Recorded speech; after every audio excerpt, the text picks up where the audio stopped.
नमस्ते बच्चों, आप सभी का स्वागत है।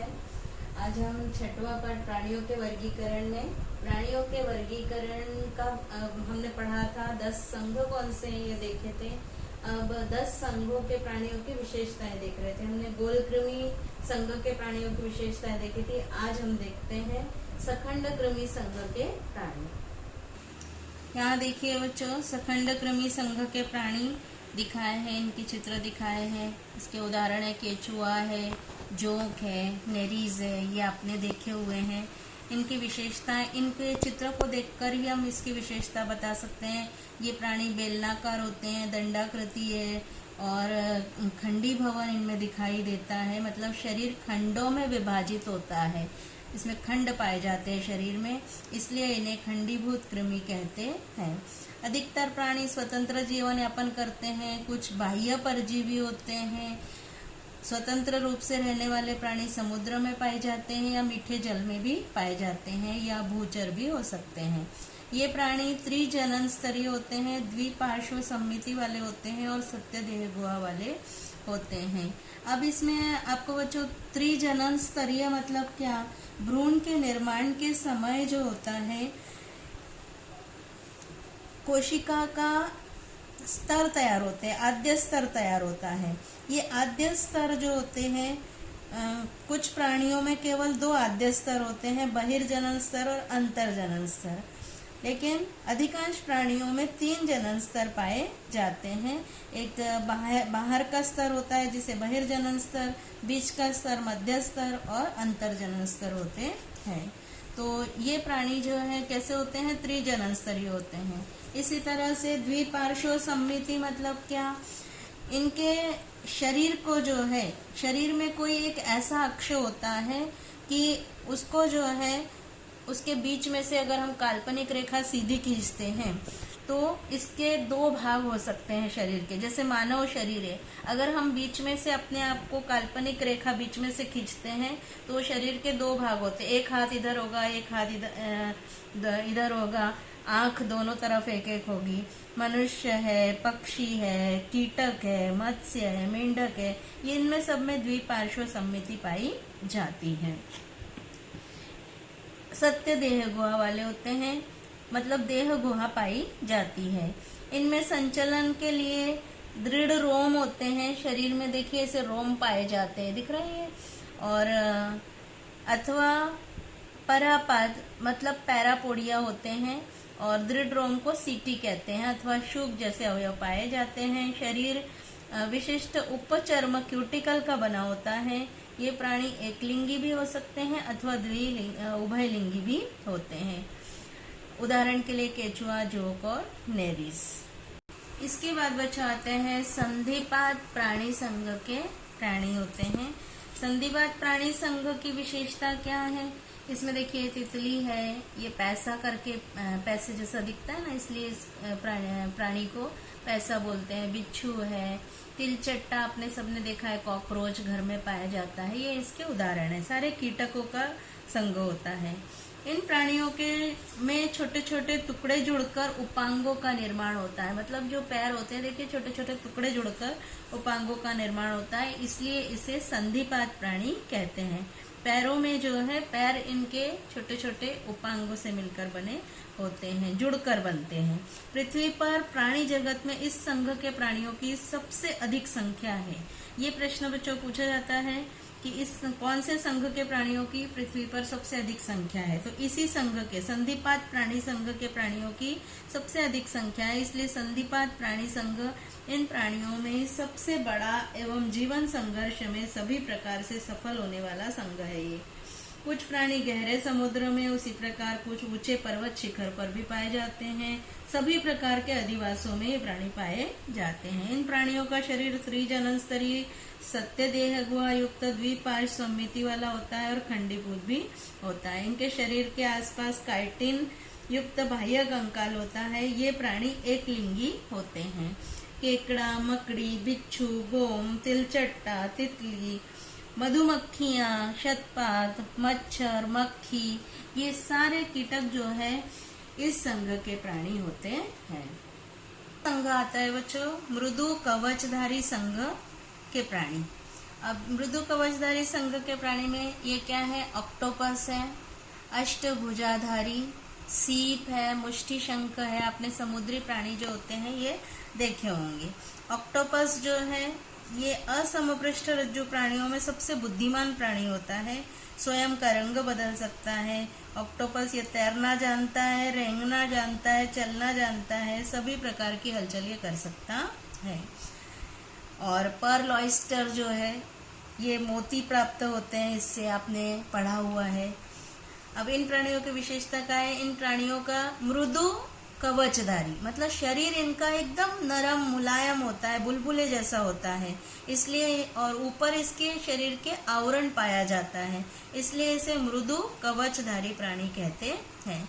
इन प्राणियों में दूसरा सबसे बड़ा संघ है, मतलब सबसे बड़ा संघ जो है संधिवात प्राणियों का संघ, और दूसरा मृदु कवचधारी संघ के प्राणी है। इस संघ के प्राणी प्राय जलचर होते हैं या भूचर भी होते हैं। जलचर मृदु कवचधारी प्राणी ये प्राय समुद्र में पाए जाते हैं, परंतु कुछ मीठे पानी में भी पाए जाते हैं। इनका शरीर त्रिजनन स्तरीय देह गुहा युक्त होता है, अखंडित होता है मतलब खंड नहीं पाए जाते हैं, मृदु होता है मतलब एकदम मुलायम शरीर होता है। मुष्टि शंख जैसे प्राणियों के अतिरिक्त सभी का शरीर द्विपार्श्व सममिति वाला होता है। इनका शरीर सिर, उपांग और पाचन, अंतरंग संहति ऐसे 3 भागों में विभाजित होता है। अंतरंग संहति प्रवार मेंटल मतलब ऊपर जो आवरण होता है, इस कवच युक्त संरचना से आच्छादित होकर प्रवार अत्यंत कठोर कैल्शियम कार्बोनेट युक्त संरक्षक कवच का बना होता है। ये ऊपर जो इसके आवरण पाया जाता है ये कैल्शियम कार्बोनेट युक्त कवच होता है जो संस्रावित होता है।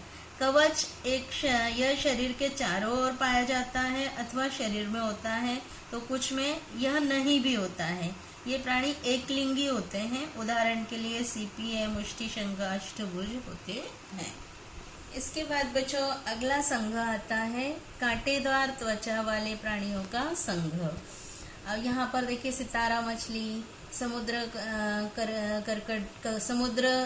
समुद्र ककड़ी जिसको सी कुकुम्बर कहते हैं, और सी अर्चिन, ये आपने देखे होंगे टीवी पर। इन प्राणियों के त्वचा पर कैल्शियम कार्बोनेट के कांटे होते हैं, इसलिए इन्हें कांटेदार त्वचा वाले प्राणी कहते हैं। काय के कांटे होते हैं, कैल्शियम कार्बोनेट के कांटे त्वचा पर पाए जाते हैं, इसलिए इन्हें कांटेदार त्वचा वाले प्राणी कहते हैं। इस संघ के सभी प्राणी प्रायः समुद्रवासी ही होते हैं, समुद्र में रहते हैं। इनका शरीर त्रिजनन स्तरीय होता है, देह गुहा युक्त होकर प्रौढ़ अवस्था में पंच अरीय सम्मिति दिखाई देती है, मतलब 5 भागों में जो है इसके शरीर को विभाजित किया जा सकता है। कहीं पर से भी आप इसके 5 भाग कर सकते हैं, परंतु इल्ली जो अर्भक अवस्था में सम्मिति द्विपार्श्व सम्मिति होती है। ये प्राणी नलिकापात ट्यूब फीट की सहायता से संचलन करते हैं, मतलब चलने के लिए जो है इनमें नलिकापात पाए जाते हैं या ट्यूब फीट पाए जाते हैं। ये प्रश्न पूछा जाता है, संचलन के लिए इन प्राणियों में क्या होते हैं, ट्यूब फीट होते हैं या नलिकापाद होते हैं। नलिकापादों का उपयोग ये भोजन पकड़ने के लिए भी करते हैं। कुछ प्राणी स्थानबद्ध होते हैं, मतलब एक स्थान पर रहते हैं। इनका कंकाल कैल्शियम कार्बोनेट के कांटे अथवा पट्टिकाओं का बना होता है। इन प्राणियों में पुनरुद्भवन पुनः निर्मिति यह क्षमता काफी अच्छी होती है। अब कौन से प्राणियों में पुनरुद्भवन की क्षमता होती है, तो कांटेदार त्वचा वाले प्राणियों में होती है। ये प्राणी प्रायः एक लिंगी होते हैं। सितारा मछली, sea urchin, sea cucumber, brittle star ये इनके उदाहरण है। इसके बाद बच्चों 10वां संघ आता है सामीरज्जुमंत या अर्ध समपृष्ठरज्जु प्राणी। तो इनमें जो है उदाहरण जो है बैलेनोग्लॉसिस, सेक्कोग्लॉसिस ये इसके उदाहरण है। इन प्राणियों का शरीर जो है मुख्यतः 3 भागों में विभक्त होता है, शुंड, स्कंधमूल और धड़। शुंड, कॉलर और धड़। इनके केवल शुंड में ही पृष्ठरज्जु होता है, इसलिए इसे सामीरज्जुमंत प्राणी कहते हैं। मतलब समपृष्ठरज्जु प्राणियों के कुछ लक्षण इसमें शुरू हो जाते हैं। इसलिए समपृष्ठ रज्जु प्राणियों से मिलते जुलते होते हैं, इसलिए इसे अर्ध समपृष्ठ रज्जु प्राणी कहते हैं। इन प्राणियों को सामान्य रूप से अकॉर्न कृमि भी कहते हैं। इस संघ के सभी प्राणी समुद्रवासी होते हैं और रेत में बिल बनाकर ही रहते हैं। श्वसन के लिए इनमें एक से अधिक क्लोम छिद्र पाए जाते हैं। ये प्राणी एकलिंगी अथवा उभयलिंगी भी हो सकते हैं। बैलेनोग्लॉसिस, सेक्कोग्लॉसिस। उत्क्रांति के दृष्टिकोण से बैलेनोग्लॉसिस इस प्राणी को असमपृष्ठ रज्जु और समपृष्ठ रज्जु प्राणी के बीच की कड़ी कहते हैं। ये प्राणी उपर्युक्त दोनों प्रकार के प्राणियों के कुछ कुछ गुणधर्म दर्शाता है। इसके बाद बच्चों अगला संघ आता है समपृष्ठ रज्जु प्राणी संघ। इन प्राणियों के शरीर को आधार देने वाला पृष्ठ रज्जु होता है, मतलब रीढ़ की हड्डी पाई जाती है। पृष्ठ रज्जु प्राणी को एक ही संघ में समाविष्ट किया गया है। इस संघ का 3 उपसंघ में वर्गीकरण किया गया है। अब पृष्ठ रज्जु संघ के प्राणियों की विशेषता क्या कि विकास के दौरान किसी न किसी अवस्था में इनमें मेरुदंड पाया जाता है। विकास के दौरान किसी न किसी अवस्था में ग्रसनी में क्लोम छिद्र पाए जाते हैं और मेरु रज्जु एक ही होकर पृष्ठ तल पर और नलिका जैसा खोखला होता है। हृदय शरीर के अधर तल में पाया जाता है। ये विशेषता हम पहले भी पढ़ चुके हैं। अब इसको 3 उपसंघों में बांटा है। पहला है उपसंघ यूरोकॉर्डेटा। ये यूरोकॉर्डेटा संघ के प्राणी, इसको जो है पुच्छ समपृष्ठ रज्जु प्राणी भी कहते हैं यूरोकॉर्डेटा को। ये प्राणी समुद्रवासी होते हैं। इनका शरीर कंचुक इस चर्म जैसे आवरण से आच्छादित होता है। इनकी इल्लियां स्वतंत्र रूप से तैरती हैं और इनके केवल पूंछ वाले भाग में ही पृष्ठ रज्जु होता है, इसलिए इसे पुच्छ समपृष्ठ रज्जु प्राणी कहते हैं। समुद्र तल में स्थिर होने के बाद इल्लियों का रूपांतरण स्थानबद्ध प्रौढ़ अवस्था में हो जाता है। यहाँ पर दिखाया है, देखिए। ये प्राणी सामान्यतः उभयलिंगी होते हैं। उदाहरण के लिए हर्डमानिया, डोलियोलम, आश्कोप्लूरा आदि इसके उदाहरण है। इसके बाद दूसरा है इसी में सिफेलोकॉर्डेटा। इसको शीर्ष समपृष्ठ रज्जु प्राणी कहते हैं। ये छोटी मछलियों के आकार जैसे होते हैं। सागर निवासी प्राणी होते हैं। इनमें पृष्ठ रज्जु केवल शरीर के लंबाई इतना ही होता है। ग्रसनी बड़ी होकर इसमें क्लोम छिद्र पाए जाते हैं। देखिए क्लोम छिद्र दिख रहे हैं। ये प्राणी एकलिंगी होते हैं। उदाहरण के लिए एम्फियोक्सस है। इसके बाद बच्चों तीसरा उपसंघ जो होता है शीर्ष पृष्ठ रज्जु प्राणी, जिसे वर्टिब्रेटा कहते हैं। इन प्राणियों के शरीर में पृष्ठ रज्जु नष्ट होकर उसके स्थान पर मेरुदंड विकसित हो जाता है। शरीर पूर्ण रूप से विकसित होता है। मस्तिष्क करोटी में सुरक्षित होता है। अंतःकंकाल कास्थीमय अथवा अस्थिमय होता है। कुछ समपृष्ठ रज्जु प्राणी जबड़े रहित होते हैं तो कुछ प्राणियों को जबड़े होते हैं। अब इन शीर्ष पृष्ठ रज्जु प्राणियों को 6 वर्गों में, वर्टिब्रेटा को 6 वर्गों में विभाजित किया गया है। इसमें पहला वर्ग है चक्रमुखी वर्ग के प्राणी। चक्रमुखी वर्ग के प्राणी जो है, इसका उदाहरण है पेट्रोमाइजोन है। इन प्राणियों में जबड़े रहित चूषक मुख पाए जाते हैं और त्वचा मृदु होकर शल्क रहित होती है। शल्क नहीं पाए जाते हैं त्वचा पर। संचलन हेतु युग्मक उपांग नहीं होते हैं। अंतःकंकाल कास्थीमय होता है। ये प्राणी बाह्य परजीवी होते हैं और उदाहरण के लिए पेट्रोमाइजिन, मिक्सिन, ये इसके उदाहरण है। इसके बाद अगला आता है बच्चों दूसरा मत्स्य वर्ग के प्राणी। मत्स्य मतलब मछलियां आती है इसके अंतर्गत। ये प्राणी शीत रक्त वाले होते हैं। मतलब शीत रक्त वाले प्राणी अर्थात क्या होते हैं कि जो जिस वातावरण में रहते हैं उस अनुसार अपने शरीर के तापमान को ये परिवर्तित कर सकते हैं और समुद्रवासी होते हैं। मीठे जल में पाए जाने वाले भी जलचर प्राणी होते हैं। पानी का प्रतिरोध कम से कम होने के लिए इनका शरीर दोनों ओर से नौकाकार होता है। देखो इधर से भी नुकीला है और पीछे से भी नुकीला है, तो शरीर नौकाकार होता है। तैरने के लिए युग्मित ऐसे पग पाए जाते हैं। पंख, पुच्छ पंख का उपयोग, ये जो पूंछ के पंख का उपयोग वो दिशा बदलने के लिए करते हैं, और आगे के पंखों का उपयोग वो तैरने के लिए करते हैं। इनका बाह्य कंकाल शल्क पत्रों के रूप में होता है, तो अंतः कंकाल कास्थिमय अथवा अस्थिमय होता है। श्वसन गलफड़ों के द्वारा करते हैं, ये इनकी विशेषता है। उदाहरण के लिए रोहू है, स्कॉलियोडॉन है, पॉपलेट है, समुद्री घोड़ा। अब यहाँ पर समुद्री घोड़ा करके आता है, तो ये मत्स्य वर्ग में आता है। इसका समावेश काय में होता है? मत्स्य वर्ग में। अधिकांशतः पूछा जाता है कि समुद्री घोड़े का वर्ग कौन सा है, तो मत्स्य वर्ग है, ये ध्यान रखना है। शार्क है, इलेक्ट्रिक रे, स्टिंग रे, ये सब मछली वर्ग में आते हैं। इसके बाद बच्चों अगला तीसरा वर्ग आता है उभयचर प्राणी वर्ग। उभयचर प्राणी वर्ग मतलब ये जो है जमीन पर भी रह सकते हैं और पानी पर भी रह सकते हैं, ऐसे प्राणी होते हैं। ये प्राणी इनके डिंब अवस्था में मतलब भ्रूण अवस्था में ही पानी में रहते हैं और जलीय श्वसन करते हैं, मतलब पानी में ही श्वसन करते हैं। तो प्रौढ़ अवस्था में वे पानी और जमीन दोनों पर भी रह सकते हैं और जमीन एवं वायवीय श्वसन करते हैं, इसलिए इन्हें उभयचर प्राणी कहते हैं। इनमें उपांगों की 2 जोड़ियां होती हैं और उंगलियों में नाखून नहीं होते हैं। इनकी विशेषता क्या है? इनके उंगलियों में नाखून नहीं होते हैं। इनकी त्वचा पर बाह्य शल्क नहीं होते, त्वचा पर कोई शल्क नहीं होते हैं। त्वचा अत्यंत मुलायम होती है, मृदु होती है और श्वसन के लिए सदैव नम रखी जाती है। इनमें बाह्य कर्ण का अभाव होता है, परंतु कर्णपटल होते हैं। देखिए यहाँ दिख रहा है कर्णपटल है, लेकिन बाह्य कर्ण नहीं पाए जाते हैं। गर्दन नहीं होती है, यह भी इनकी एक विशेषताएं हैं। आंखें बाहर उभरी हुई सिर पर होती हैं और पलकें होती है, इनमें पलकें होती हैं। अब आंखें उभरी हुई होने के कारण क्या है?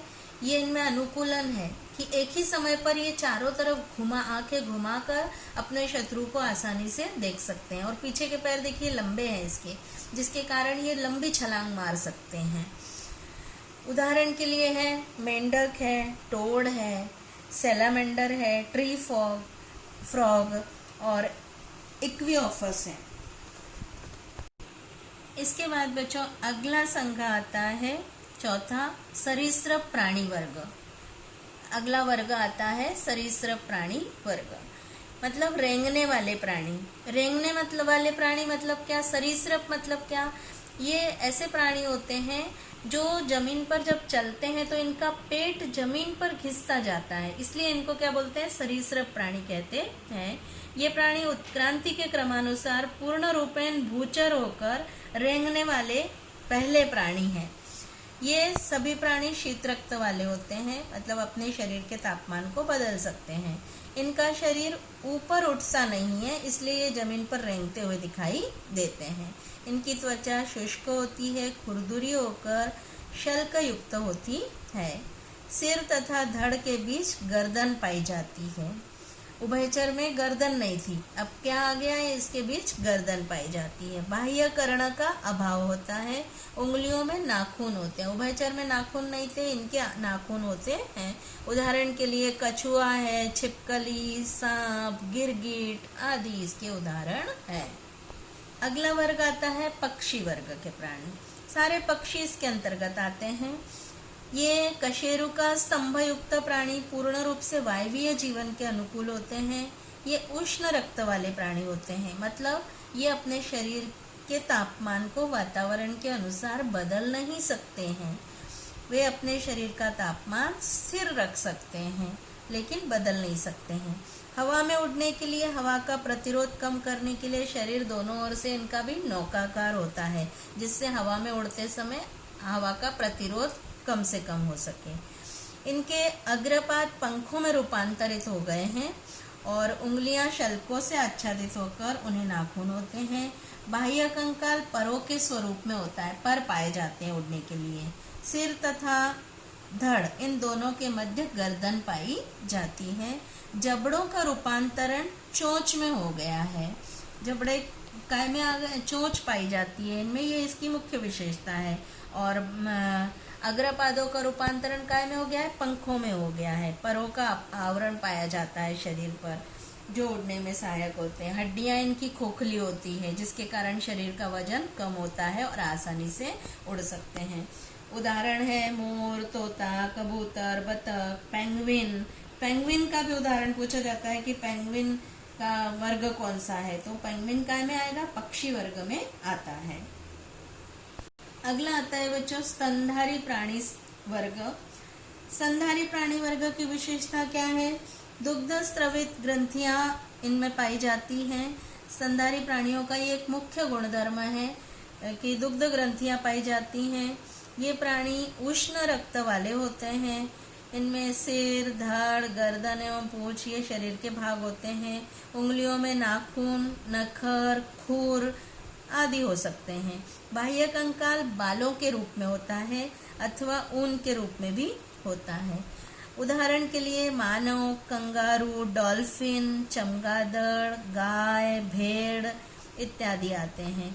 मानव, कंगारू, डॉल्फिन और चमगादड़ जो होता है, ये चमगादड़ इसको मराठी में वटवाघुड़ कहते हैं। इसको आपकी किताब में वटवाघुड़ करके दिया हुआ है। तो ये जो है चमगादड़ एक उड़ने वाला स्तनधारी प्राणी होता है, ये ध्यान रखना है। उड़ने वाले स्तनधारी वर्ग के प्राणी का नाम बताइए, तो चमगादड़ है। इसमें चमगादड़ में सारी विशेषताएं पाई जाती हैं। बाह्य कर्ण पाए जाते हैं, दुग्ध ग्रंथियां पाई जाती हैं, शरीर पर बाल पाए जाते हैं, दांत पाए जाते हैं। ये सब स्तनधारी वर्ग के प्राणियों की विशेषताएं हैं। यहाँ पर बच्चों आपका ये पार्ट अभी कंप्लीट होता है। अब इसको आपको अच्छे से ध्यान से पढ़ना है, सारी विशेषताएं पढ़नी है, एक एक संघ की विशेषताएं आकृति को देख के और वर्गीकरण करना भी सीखना है कि कौन से संघ का प्राणी है, ये वर्गीकरण करने का सीख लीजिए, है ना। जब वर्गीकरण याद कर लेंगे तो आप वर्गीकरण अपने आप उदाहरण और वर्गीकरण याद कर लेंगे तो आप आसानी से वर्गीकरण लिख सकते हैं। आज इतना ही, धन्यवाद।